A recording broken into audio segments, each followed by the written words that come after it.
Hello friends, मैं यशवीन आपको स्वागत करती हूँ तक्षशिला ट्यूटोरियल्स के ऑनलाइन चैनल पर।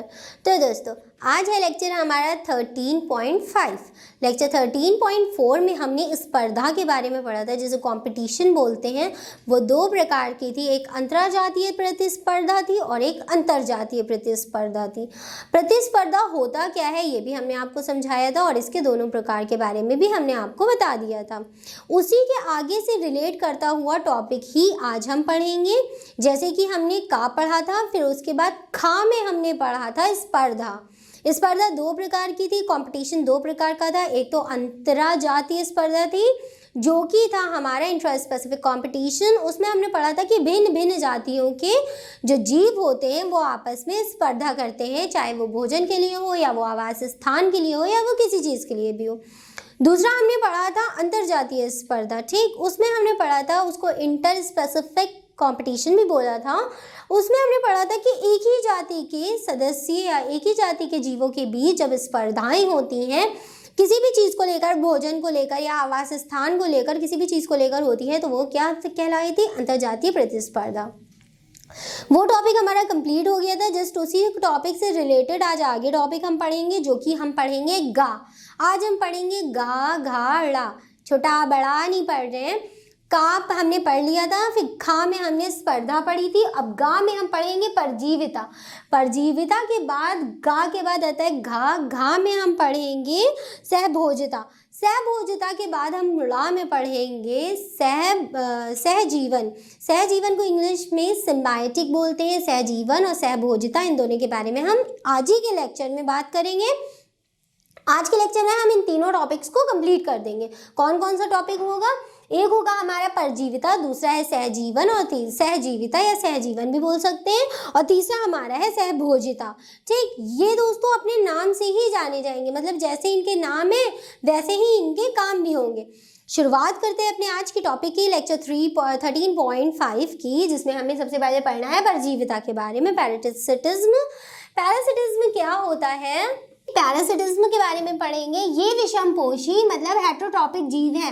अब देखिए, हेट्रोट्रॉपिक एनिमल क्या होते हैं? हमने आपको बताया था कि एक होते हैं ऑटोट्रॉप्स, दूसरे होते हैं हेट्रोट्रॉप। मतलब ऑटोट्रॉप का हिंदी होता है स्वापोषी और विषमपोषी। स्वापोषी वे होते हैं जो अपना खाना खुद बना लेते हैं। अब ऐसा नहीं है कि हम भी तो अपना खाना खुद बनाते हैं, नहीं दोस्तों, हम अपने भोजन के लिए दूसरों पे आश्रित हैं, ठीक। हम अपना खाना खुद नहीं बना सकते। अब एक प्लांट और हमारे अंदर काफ़ी अंतर है ना, भले हम दोनों सजीव हैं लेकिन हमारे अंदर काफ़ी डिफ्रेंसिएशन है, ठीक। तो जो पौधे होते हैं वो अपना भोजन स्वयं बना लेते हैं in the presence of sunlight, जिसको हम क्या कहते हैं? प्रकाश संश्लेषण की अभिक्रिया। लेकिन क्या प्रकाश संश्लेषण की अभिक्रिया हम कर सकते हैं? नहीं, हम प्रकाश संश्लेषण की अभिक्रिया नहीं कर सकते हैं, जिस वजह से हम हेट्रोट्रॉपिक हैं या विषमपोषी हैं, ठीक दोस्तों। तो जो परजीविता होते हैं, पैरासिटिज्म होते हैं, वो भी क्या होते हैं? हेट्रोट्रॉपिक एनिमल होते हैं, मतलब विषमपोषी होते हैं। विषमपोषी उन्हीं को कहते हैं जो अपने खाने के लिए दूसरों पे आश्रित होते हैं। वे अपना खाना स्वयं नहीं बना सकते, या तो वो किसी पौधों पे डिपेंड होंगे या वो किसी एनिमल पे डिपेंड होंगे, और बहुत ऐसे भी होते हैं जो कि दूसरों पे डिपेंड करते हैं। आगे देखते हैं। ये विषमपोषी हेट्रोट्रॉपिक जीव हैं जो अपने परपोषी दोस्तों, वो एक होस्ट हुआ जिससे ये परजीवी अपना खाना बनाते हैं, ठीक। होस्ट मान लीजिए कोई भी एक शरीर है जिसमें बहुत सारे बैक्टीरिया आके टिक गए और वहां पे उन्होंने अपना खाना बनाया, तो जो बैक्टीरिया है वो क्या होगा? परजीवी होगा वो। और जो होस्ट बना, जिसके ऊपर इन लोग ने खाना खाया, वो क्या था? होस्ट था, यानी कि परपोषी। कोई भी चीज़ होती है जिसको आराम से डिकम्पोज, अब घटक हमने बताया था, बस यहाँ पे वही काम करने के लिए इनका यूज किया जाता है। ये विषमपोषी जीव है जो अपने परपोषी के शरीर से आहार प्राप्त करते हैं, जैसे कि दूसरों के शरीर से। अब एक मच्छर है, ठीक। मच्छर क्या खाता है? वो हमारे ऊपर आके हमारा खून पीता है, ऐसे ही कह सकते हैं ना। तो जो मच्छर है वो भी क्या है? परपोषी। वो अपने आहार के लिए किसी और पे डिपेंड है, किसी और परपोषी पे डिपेंड है। और हम दोस्तों, हम भी तो एक परपोषी हैं, हम भी एक हेट्रोट्रॉपिक एनिमल है, मतलब कि हम भी विषमपोषी हैं। प्राप्त करते हैं परजीवी विकल्पी तथा अविकल्पी दो प्रकार के होते हैं।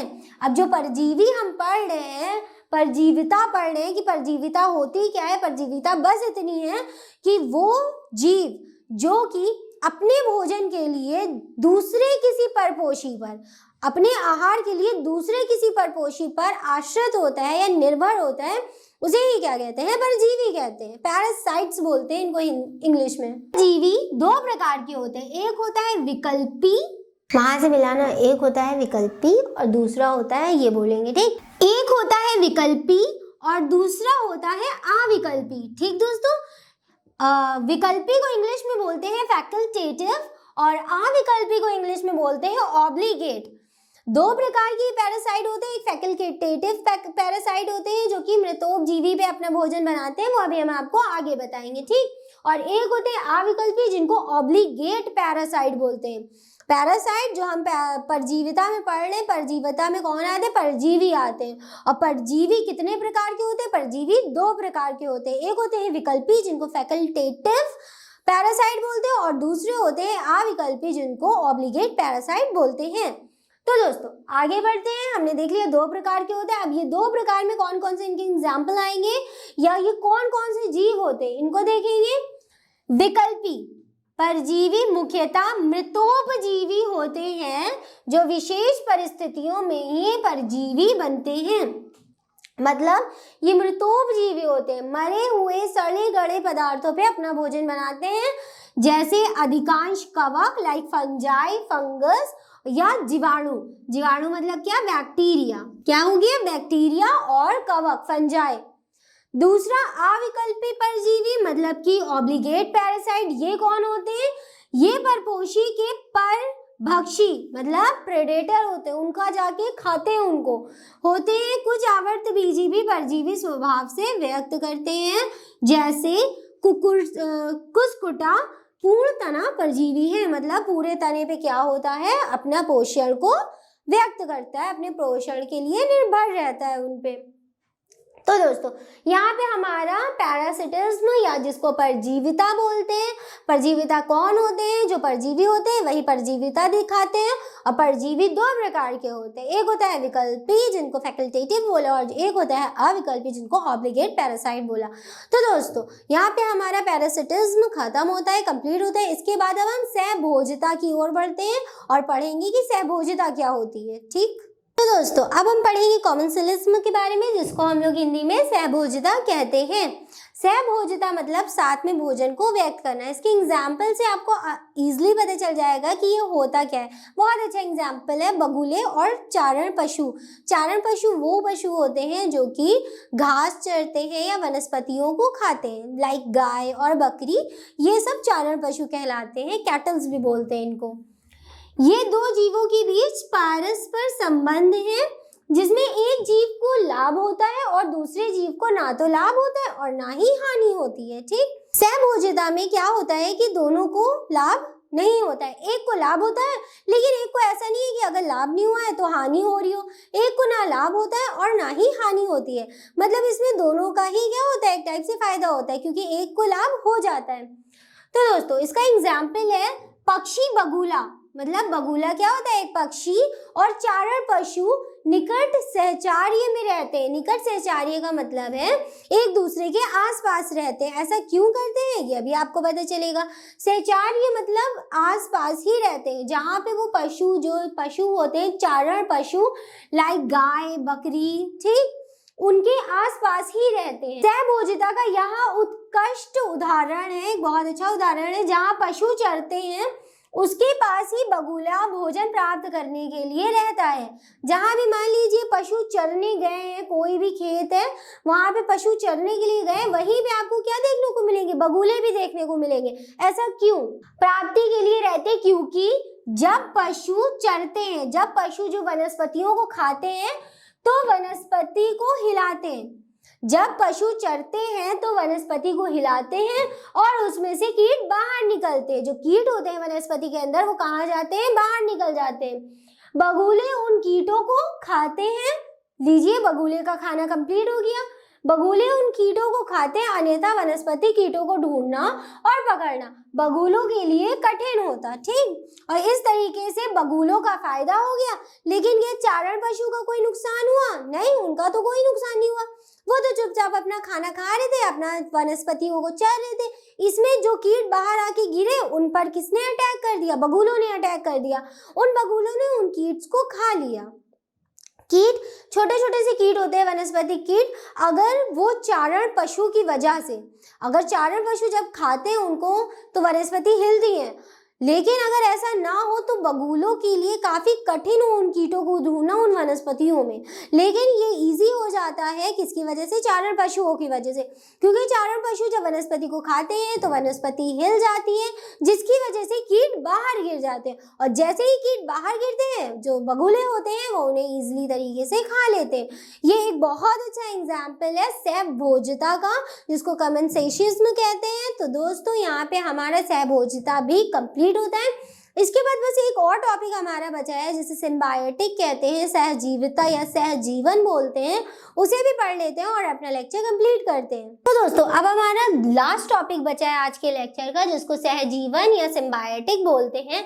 सिम्बायोटिक में क्या होता है? या दो भिन्न प्रजातियों के जीवों के बीच पाए जाने वाला सहजीवी, मतलब सिम्बायोटिक संबंध है जिसमें दोनों जीवों को परस्पर लाभ होता है।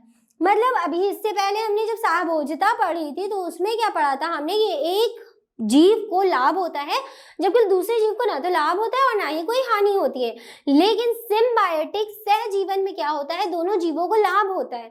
जो भी दोनों जीव होते हैं उनको लाभ होता है। इसका एग्जाम्पल होता है लाइकेन। लाइकेन, जिसको हिंदी में भी लाइकेन बोलते हैं। लाइकेन में दो जीव उपस्थित होते हैं, एक होता है कवक और एक होता है शैवाल। ठीक, कवक और शैवाल दोनों साथ में जीवन व्यतीत करते हैं। किस तरीके से ये होता है? बड़े जो उच्च कोटि के पादप होते हैं उनकी जड़ों में या वहां पे जितने माइकोराइजा होते हैं वहां पे क्या करते हैं? वो अपना जीवन साथ साथ व्यतीत करते हैं, कवक और शैवाल दोनों, जिनको फंजाई और एल्गी बोलते हैं। अब शैवाल क्या काम करता है जिसको एल्गी बोलते हैं? वो होता है, कुछ होते हैं जो फोटोसिंथेटिक होते हैं, जो कि प्रकाश संश्लेषी होते हैं। वो प्रकाश संश्लेषण की प्रेजेंस में खाना बनाते हैं। ठीक, और दूसरा होता है कवक, जिसको फंजाई बोलते हैं। वो क्या काम करता है? मिट्टी से पोषक पदार्थों को उपस्थित करता है, लाके वहां पे प्रेजेंट करता है। तो एक खाना लेकर आता है और दूसरा खाना बना देता है, जिन दोनों साथ में मिलकर खाना बना देते हैं और दोनों का जो संबंध है उसी को सहजीवन या सहजीविता बोलते हैं। दोनों एक दूसरे की मदद कर देते हैं खाना बनाने में और वही खाना क्या होता है? उनके काम आ जाता है। तो कवक क्या काम करता है? उसको मिट्टी से सारे पोषक पदार्थ ला के देता है, और जो शैवाल होता है वो उसको जो मेन ऊर्जा होती है कार्बोहाइड्रेट की वो दे देता है, जिसकी वजह से दोनों के बीच में आपसी संबंध रहता है और दोनों एक साथ जीवन व्यतीत करते हैं। इसी को सिम्बायोटिक और सहजीवन या सहजीविता भी बोलते हैं, दोनों एक ही बात है। ठीक, तो दोस्तों आज के लेक्चर में हमने अपने 3 टॉपिक्स कवर करे। उन तीनों के बारे में पढ़ना बहुत ज़्यादा ज़रूरी है, बहुत इंपॉर्टेंट है। ये शॉर्ट आंसर टाइप क्वेश्चंस में बहुत पूछे जाते हैं। जैसे कि ये क्वेश्चन आ जाए सहजीवन क्या होता है, सहजीविता क्या होता है, उसको बताइए, उसका एग्जाम्पल दिए, तो आपको यहीं पे लिखना होगा। दोस्तों आज के लेक्चर से रिलेटेड सारे नोट्स आपको नीचे डिस्क्रिप्शन बॉक्स में मिल जाएंगे। फिर भी अगर आपके कोई डाउट है तो आप हमें इजीली कांटेक्ट करके उससे पूछ सकते हैं। तो दोस्तों आज के लिए बस इतना ही, मिलते हैं अपनी नेक्स्ट क्लास में। Thank you.